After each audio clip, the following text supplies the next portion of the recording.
Welcome to J news. దక్షిణ కాశీగా పేరుగాంచిన శ్రీకాకుళం జిల్లా శ్రీముఖలింగేశ్వర స్వామివారి జాతర మహోత్సవం సందర్భంగా ఏర్పాట్లను పరిశీలించి అనంతరం నరసన్నపేట ఎమ్మెల్యే బగ్గు రమణమూర్తి మాట్లాడుతూ భక్తులకు ఎటువంటి అసౌకర్యం కలగకుండా క్యూ లైన్లో భక్తులకు ప్రసాదం వితరణ, త్రాగునీరు, తాత్కాలిక మరుగుదొడ్లు, విద్యుత్ అలంకరణ తదితర అంశాలపై స్థానిక పూర్తిస్థాయి ఏర్పాట్లు చేయాలని నాయకులు, కార్యకర్తలతో చర్చించడం జరిగింది. ఎన్నికల నియమావళి అమల్లో ఉండటం వలన పూర్తిస్థాయిలో నిధుల సమీకరణ మరియు అధికార యంత్రాంగంతో సమీక్ష నిర్వహించలేకపోయామని అన్నారు. ఈ విషయమై జిల్లా అధికారులతో మాట్లాడి సంబంధిత అధికారులకు మహాశివరాత్రి వేడుకలు ఎటువంటి ఇబ్బందులు తలెత్తకుండా చర్యలు తీసుకోవాలని సూచించారు. ఈ కార్యక్రమంలో స్థానిక సర్పంచ్, మండల నాయకులు, కార్యకర్తలు తదితరులు పాల్గొన్నారు. కనీసం 2 వీలర్ కలిపి వెళ్ళే పరిస్థితి లేదు కాబట్టి దాన్ని బైపాస్ చేయడానికి కలిపి మొన్న నిధులు మంజూరు చేసి ఆ వర్కులు కలిపి పూర్తి చేసుకున్నాం. అయితే ఘనంగా మన శ్రీముఖలింగంలో జరిగినటువంటి యాత్రకి ఏర్పాట్ల గురించి అందరు పెద్దలతో, అధికార అనధికారులతో సమీక్ష. అయితే ఇది ఇంకా మనం ఘనంగా చేయాలి శివరాత్రిని శ్రీముఖలింగం అని భావించాను. ఇది దక్షిణ కాశీగా భారతదేశంలో శ్రీముఖలింగానికి ఆ ప్రతిష్టత ఉంది. అంటే కాశీతో సమానంగా గుర్తించబడ్డది మన శ్రీముఖలింగాన్ని. అయితే శ్రీముఖలింగం అభివృద్ధి జరగాలి, అలాగే శ్రీముఖలింగ పుణ్యక్షేత్రాన్ని దేదీప్యమానంగా తీసుకెళ్ళాలి, దేశ పటంలో పెట్టాలనే ఆలోచనతో గతంలో పనిచేసి శ్రీముఖలింగం ఆవేళ డబుల్ రోడ్డు అంటే ట్రాఫిక్ జామ్ అయిపోయింది. డబుల్ రోడ్డుని ఏర్పాటు చేయడం కానీ, దీనికి అనుసంధానంగా మన బ్రిడ్జి నిర్మాణం కోనాపిల్ దగ్గర కానీ ఇవన్నీ ఆ రోజుల్లో చేపట్టాం. అలాగే టూరిజం డెవలప్మెంట్ కిందకి కలిపి 20 కోట్ల రూపాయలు గతంలో ఇవ్వడం జరిగింది. దీనికి పనులు ప్రారంభించే దశలో గవర్నమెంట్ మారింది. ప్రసాదం స్కీమ్ గురించి కలిపి సెంట్రల్ గవర్నమెంట్కి ఇక్కడ నుంచి పంపించడం జరిగింది ప్రతిపాదనలు. ఆ పరిస్థితుల్లో ఆగిపోయిన తర్వాత ప్రభుత్వాలు మారడం అది సహజం. ప్రజాప్రతినిధులు మారుతారు, ప్రభుత్వాలు మారుతాయి. మళ్ళా నాకు అవకాశం వచ్చిన తర్వాత ఏదైతే శ్రీముఖలింగాన్ని అభివృద్ధిని దృష్టిలో పెట్టుకొని మాడా వీధుల రోడ్లు కానీ, ఎన్నికలు మనకి యాత్ర సందర్భంగా ట్రాఫిక్ మధ్యలో వెళ్ళిన వల్ల చాలా ఇబ్బందికి గురవుతున్నారు. కారణం అటు వీళ్ళందరూ కోఆర్డినేషన్ మీద చేయాలి. ఈఓ గారు కలిపి అందరినీ కోఆర్డినేషన్ చేసుకుంటూ, ఈవేళ నేను ఒక మాటగా కలెక్టర్ గారు చెప్పాను సహకారం అందించమని, జడ్పీ చైర్మన్ గారు చెప్పాను, సిఇఓ గారికి చెప్పాను. ఎన్నికల కోడ్ వల్ల ముందుకు వెళ్ళలేకపోతున్నాం. ఎన్నికల కోడ్ ముందే ఒక దృష్టిలో పెట్టాను, దానికి నిధులు కావాలని. దానికి మోకాలు అడ్డు పెట్టకుండా, కారణం ఏంటంటే డబ్బులు లేని వర్క్ అవ్వదు. గతంలో ఏదో జరిగిందని కాకుండా బాధ్యత తీసుకొని, కారణం ఏంటంటే దీనికి సహసిద్ధమైన టెంపుల్ ఇది, ఆర్టికల్కి సంబంధించిన టెంపుల్ ఇది. ఈ సహసిద్ధమైన టెంపుల్కి అంత గొప్పదనం ఉంది. స్వయంభూవుడు.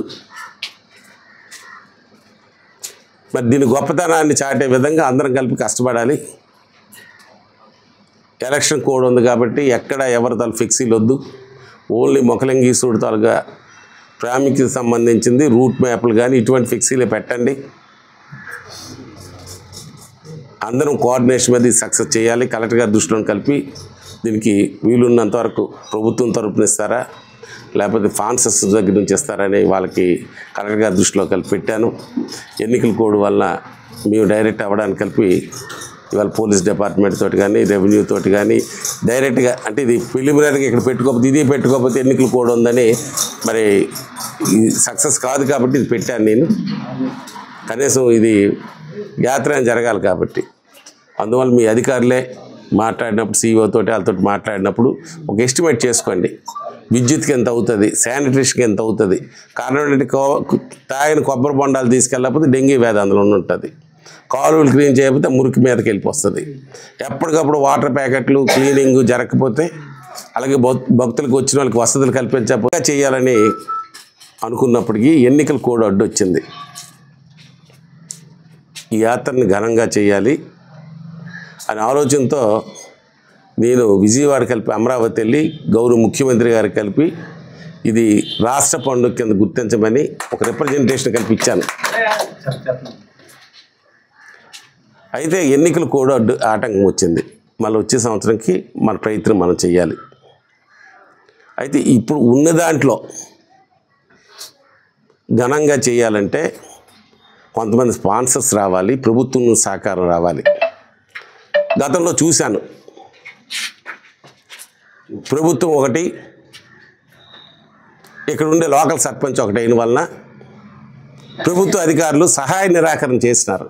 నాకు స్పష్టంగా తెలుసు. ఈవేళ అటువంటి పరిస్థితులు రాకుండా ఇక్కడ ఎవరైతే నిర్వాహకులు ఉన్నారో, సర్పంచ్ గారు అవ్వచ్చు, లేకపోతే ప్రధాన పూజారులు అవ్వచ్చు, వీటికి సంబంధించిన ఎవరైతే నిర్వహణ ఈ యాత్ర నిర్వహణకి ఒక కమిటీగా సహకరిస్తారో వాళ్ళకి అధికారులు కలిపి తోడ్పాటును అందిస్తేనే సక్సెస్ చేయగలం. మొన్న మనకి అరసవిల్లో నభోతో నభవిష్యత్ కార్యక్రమం జరిగింది. ఎన్నికల కోడ్ లేకపోతే దాన్ని సమానంగా ఇది కలిపి చేసే ఆలోచన నాకు ఉండేది. ఈ కోడ్ వలన అది సక్సెస్ చేయలేకపోయాం. ఉన్న దాంట్లో ప్రజలు, ప్రజాప్రతినిధులు, అధికారులు కోఆర్డినేషన్ తోటి ఈ శివరాత్రి మహోత్సవాన్ని, యాత్రని దిగ్విజయం చేయడంలో కోఆర్డినేషన్ తోటి వెళ్ళాలి. అక్కడ కోట్లు ఖర్చు పెట్టినప్పుడు ఇక్కడ లక్షలైన ఖర్చు పెట్టి దీని పరిణామం వేరేగా ఉంటుంది. కాబట్టి దయచేసి ఆ ఏర్పాట్లో ఎక్కడ లోటు జరగకూడదు. గ్రామ సర్పంచ్ గారు అవ్వచ్చు, మిగతా గ్రామ పెద్దలు అవ్వచ్చు, పురోహితులు కావచ్చు, అధికారులు కోఆర్డినేషన్ మీద చేసుకుంటారని ఇది ప్రిలిమినరీ పెట్టాను. మీరు డీప్గా మీ తాలూకు డిపార్ట్మెంట్లతో మీరు చేయండి. ఒకసారి మళ్ళీ RDO గారికి నేను చెప్తాను. నేను ఆ మీటింగ్లో ఉండలేను. DSP గారికి కలిపి నేను ఒకసారి తెలియజేస్తాను. CA గారికి చెప్పాను. మీరందరూ మళ్ళీ కోఆర్డినేషన్ చేసుకొని భక్తులకి ఇబ్బంది లేకుండా, అలాగే లా అండ్ ఆర్డర్ కలిపి క్యూ లైన్లు అవి ఏర్పాటు చూసుకుంటూ, అంటే లా అండ్ ఆర్డర్ అంటే రద్దీని అరికట్టడానికి మళ్ళీ తీసుకెళ్ళిపోయి 1 కిలోమీటర్ దూరం పెట్టామనుకోండి, యాత్ర భంగం అవుతుంది. అలాగని ఇక్కడ పెట్టిస్తే ఒకసారి ఫ్లోటింగ్ వస్తుంది. అయితే ఇన్నాళ్ళ కంటే మనకి అడ్వాంటేజ్ ఏంటంటే వచ్చిన వాళ్ళకి బైపాస్, ఈ ఇక్కడ యాత్ర రాకుండా వెళ్ళాలన్న వాళ్ళు బైపాస్ ఉంది. అది ఉపయోగించుకొని పార్కింగ్ ప్లేస్లు ఇవన్నీ చక్రంగా ప్లాన్ చేసుకుంటే ఇది సక్సెస్ అవుతుంది. దీనికి కావాల్సిన ఏర్పాట్లు చూస్తారు అని ప్రిలిమినరీగా గ్రామ స్థాయిలో ఇక్కడ మన మొగలింగేశ్వరుడు EO గారితో ముచ్చరించడానికి వచ్చాను. ఇది అధికారిక కార్యక్రమమే కాదు, ఎన్నికల దృష్టిలో పెట్టుకొని నేను ఏదైనా ఉంటే మీతోటి పర్సనల్గా ఫోన్లో విషయం చెప్తాను. మీరే ఏర్పాట్లు చేసుకోవాలి. ఇది నా డైరెక్షన్ కాదు. ఈ ఎన్నికలు ముందు కాబట్టి, ఇది యాత్ర ముందు కాబట్టి ఆ మాత్రమే మీకు సూచనలు ఇవ్వాలి కాబట్టి మీకు ఇవ్వడం జరుగుతుందని ఈ సందర్భంగా తెలియజేస్తున్నాను.